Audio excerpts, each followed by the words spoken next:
While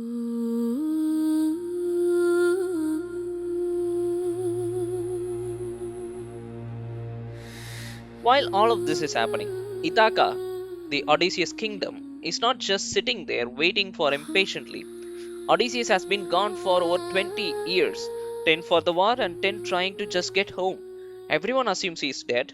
His wife, Penelope, played by Anne Hathaway, is being pressured over and over by 100 suitors who basically moved her into the palace, eating her food, draining her kingdom, demanding she remarry another one. She keeps stalling them with a trick. She says she'll choose once she finishes weaving a burial shroud, then secretly unravels it every night, so it's essentially never done at all.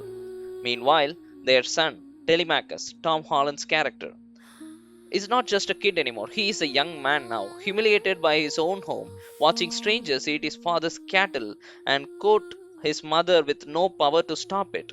Athena personally visits him to push him toward manhood. Go find out if your father is alive. This is why the movie is not just a man survives monsters, it's two stories running toward in parallel. A father trying to get home, a family trying to survive long enough for him to make it. Without spoiling Nolan's specific choices, because we genuinely don't know how closely he is following the text, here's how Homer version ends, so you can watch for how close the movie actually stays to it. Odysseus finally reaches Ithaca, disguised as a beggar. Even Athena disguises him further, so no one recognizes him. He watches the suitor abuse his own wife, his own household, from inside, testing who is still loyal after 20 long years. This is probably the single most important scene to understand before you see the Christopher Nolan's The Odyssey. Odysseus finally making its way home after 20 years, but nobody recognizes him. He walks into his own palace disguised as a beggar and finds it completely overrun.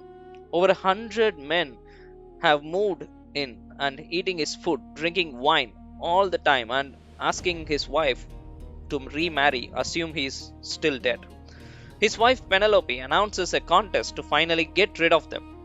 Whoever can string her husband's old hunting bow, a bow so heavy no other man can even bend it, and shoot an arrow clean through 12 axes lined up in a row, gets her hand in the marriage. Every suitor tries, every single one fails. Then the beggar asks for a turn. He strings it in one motion, threads the arrow through all 12 axes without missing it. Then he turns the bow on the men who tried to take his home. What happens next is one of the bloodiest endings in the ancient literature. And depending on how far Nolan pushes it, it might be one of the most brutal sequences of the whole movie, perhaps. Now, here's the thing about the Odyssey, it's not really a monster movie. It's a story about a man who did something arrogant and got cursed for it and spent nearly 20 long years learning the difference between glory and hope. Every cyclops, every witch, every siren song is a test whether he still remembers who he is trying to get back to. Nolan clearly knows this.